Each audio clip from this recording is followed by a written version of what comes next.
one of the exercises to help you with this again, the grip, okay?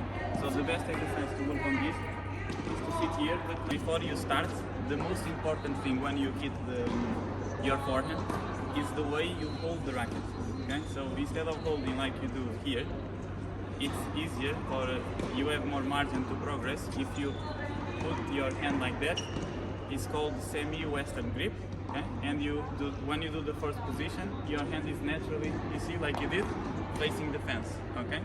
And one tip to help you keep this grip is first, instead of waiting like that, you can do one first, okay? You are here, you do one, see if the hand is right, and then you wait naturally, you wait here and you are waiting, okay? And instead of waiting like that, it's uncomfortable, you see, if you do this it's uncomfortable, you wait like that, and then when you do one, you rotate your shoulders, you see, like this, you do one, okay? And you rotate your shoulders, you see my hand open, look, one.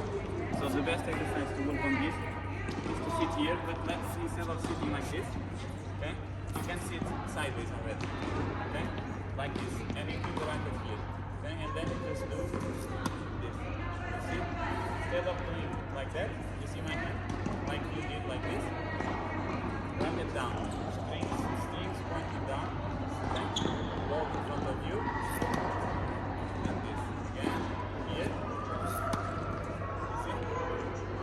you see, you remember the exercise? Yeah.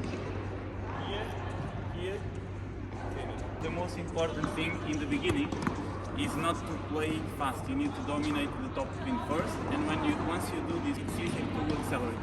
Second exercise to help you with this is, instead of holding like that, okay, you can put the ball here, and then the ball is coming, you hold the ball, and then you drop, and finish.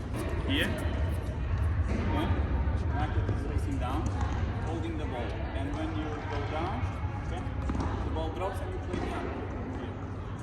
This, okay, here, you see, and then you finish, okay? Do one, and after the first position, you're gonna do two, you play, and finish. And you always reach this position here with this position. One, two, play, and finish. How you can improve your slice, which grip to use when you slice, and how to do it, which exercises you can do alone to get better at this shot. So the first thing is the grip, and one of the most common mistakes I see as a coach is